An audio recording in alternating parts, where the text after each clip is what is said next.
Yo les potes, tout le monde, c'est Isma, j'espère que vous allez bien. On se retrouve aujourd'hui pour une nouvelle vidéo. Dans cette vidéo, les gars, on va parler de plusieurs choses. On va commencer avec le rachat de l'OL qui a été décalé mi-mois de novembre. Il y a des petites infos dessus, on va en parler. Ensuite, on va parler du mercato. Il y a deux, trois petites œuvres, deux, trois petites rumeurs. Ensuite, on parlera de FIFA parce qu'il y a deux cartes Team of the Week qui sont sorties pour l'Olympique Lyonnais. La casette Tagliafico, on y reviendra. On va finir avec ces détails et on va parler vite fait un petit peu de Marseille, maintenant d'ailleurs dans l'intro. Pour tout simplement dire qu'il n'y a pas qu'au Qatar qu'il y a des clims au Vélodrome aussi. Le but de... c'est qui, je sais plus qui c'est Højbjerg qui a marqué. À la 90e plus 5, magnifique, somptueux. Quand j'ai vu ça là en direct, ça c'était nickel. De passer à la 3e place, sachant qu'ils étaient qualifiés à la mi-temps pour les 8e de Ligue des Champions à rien. C'était tellement beau les gars, c'était émouvant limite. Du coup voilà pour la petite parenthèse pour Marseille. Il n'y a pas qu'au Qatar qu'il y a des clims dans les stades, au Vélodrome aussi. C'est parti pour la vidéo les gars. C'est parti pour la vidéo, on va commencer direct avec le rachat de l'OL qui a été décalé mi-novembre. Alors comme on le sait, il y a un associé de John Textor qui est parti il y a de ça courant du mois d'août, je crois par là. Et du coup on a le nom du futur associé donc de John Textor dans le rachat de l'OL. Il s'appelle Josh Harris, il est propriétaire d'un club en NBA et d'un club en NHL, le championnat américain de football américain. Et du coup il pourrait arriver en tant qu'associé de John Textor pour aider, contribuer dans le rachat de l'Olympique Lyonnais et de mettre des fonds. Cet homme a une fortune de 5,4 milliards d'euros quand même, ou de dollars, je sais plus, enfin bref, ça fait quand même une belle somme. On espère que ça va se faire, on commence à être un peu sceptique vis-à-vis de la clause de rupture, donc si jamais ils ne trouvent pas d'accord avant l'année 2023, tout pourrait s'arrêter, entre autres, ça veut dire ça. On espère que ça va pas se faire, on attend le rachat de l'OL, ça on espère que ça va faire, mais pas la clause de rachat, ouais je sais pas si j'ai été clair. Enfin, j'espère que ça va bien se passer, qu'on va pouvoir donc se faire acheter, qu'on va toujours être coté en bourse, qu'on va avoir un peu plus de fonds. Enfin bref, vivement que ce rachat se fasse, parce que là, ça commence à être stressant et oppressant pour la direction lyonnaise comme pour les supporters. Alors le mercato, il n'y a qu'une offre, donc il y avait une petite qui disait pourquoi pas que Dembélé pourrait prolonger. Il n'y a rien de bien trop fondé, on va éviter de s'étendre dessus, on ne sait pas si c'est juste ou non. Il y a une autre offre qui dit que l'AS Roma pourrait donc concurrencer les autres clubs pour Houssem Aouar. Houssem Aouar qui pourrait donc partir. Il a dit qu'il préférait se concentrer sur le championnat et les matchs à jouer après la Coupe du Monde que le mercato, donc ce qui laisserait présager qu'il ira jusqu'à la fin de l'année.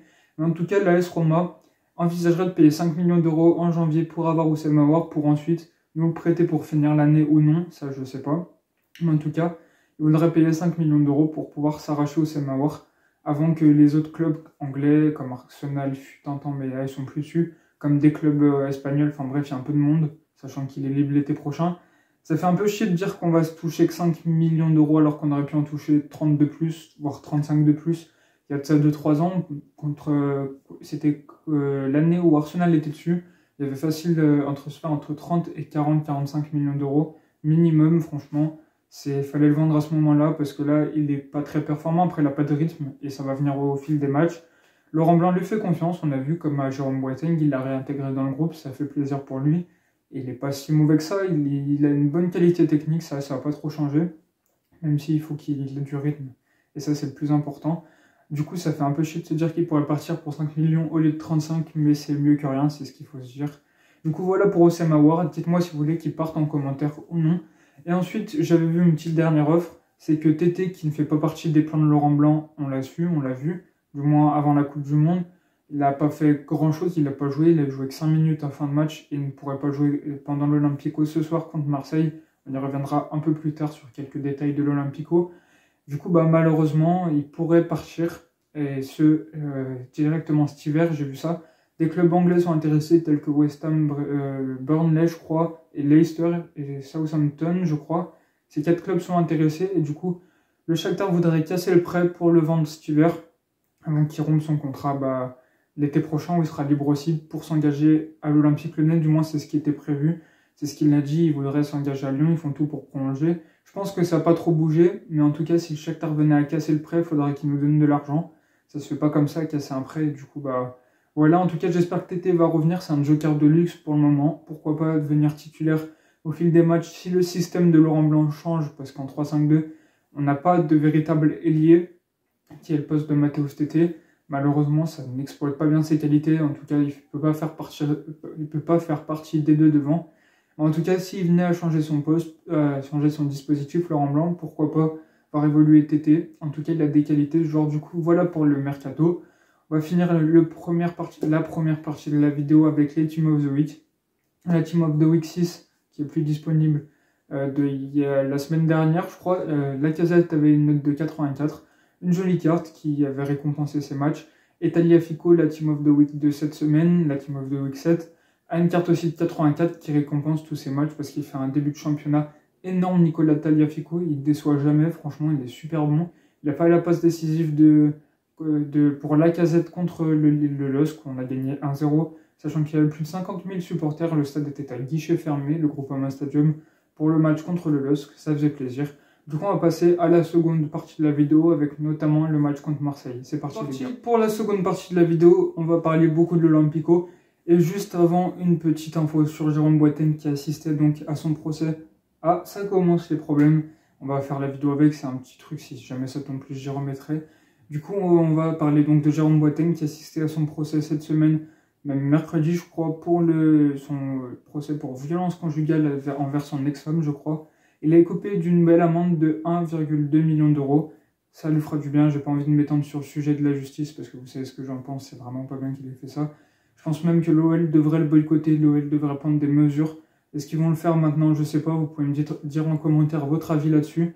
En tout cas, moi je pense que Lyon doit prendre une décision, lui mettre soit une sale amende encore plus belle qu'il a pris, soit le suspendre pendant quelques temps de l'équipe comme il a pu être l'année dernière par Peter Bosz, contre une bagarre cette fois-ci où, je sais pas, ils doivent trouver une solution, la direction, mais en tout cas ça peut pas rester comme ça, enfin bref.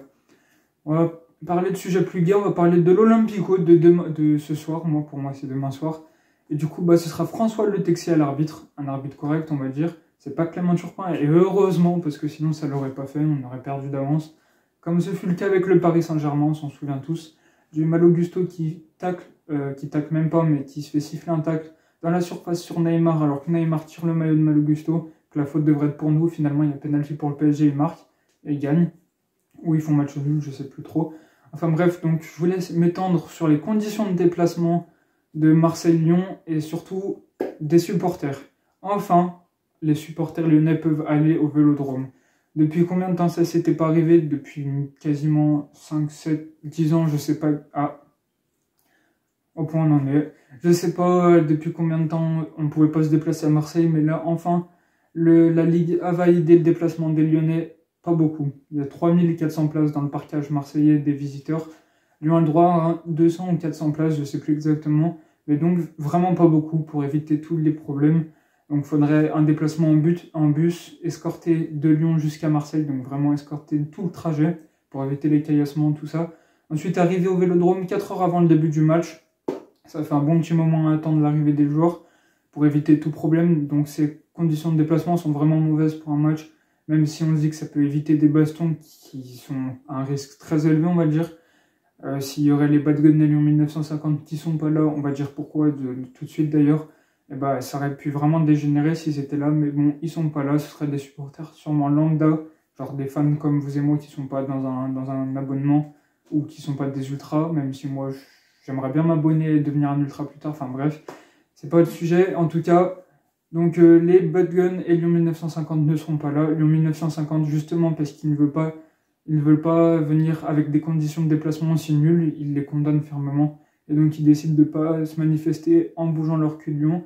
Et du coup ils vont sûrement regarder le match dans un bar ou des choses comme ça.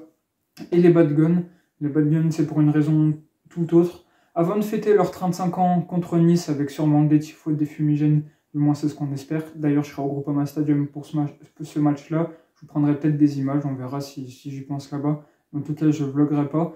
Et du coup, si les Bad Guns vont fêter déjà leurs 35 ans la semaine prochaine, au dernier match à domicile de l'année contre Nice, donc on espère avec plein d'ambiance d'ailleurs, ils vont déjà faire un événement contre Marseille. Ils vont se retrouver au stade de Gerland, la mythique enceinte lyonnaise qui a vu tellement de choses passer, une demi-finale de Ligue des Champions, des 7 victoires d'affilée en Ligue 1, franchement, des Coupes de France, des Coupes de la Ligue, les débuts du club limite. C'est vraiment un stade mythique, Gerland. Et du coup, les Bad Guns vont se retrouver là-bas pour fêter leurs 35 ans avec plein d'animations. Et aussi le visionnage donc sur grand écran de Lyon-Marseille, de l'Olympico, en même temps qu'il y a toutes ces animations. Et ça, c'est une très bonne idée des Bad Guns. On les félicite parce que c'est vraiment un bel événement, donc félicitations à eux. Et du coup, bah voilà pour la vidéo, on a tout dit, je crois que c'est tout. Ouais. J'espère que vous avez kiffé la vidéo, bonne Olympico les gars pour ce soir. J'espère qu'on va gagner, qu'on va enfoncer Marseille dans la crise, il est temps parce que le décor il est en train de tomber. Du coup, n'hésitez pas à liker, à commenter, à vous abonner les gars, ciao ciao.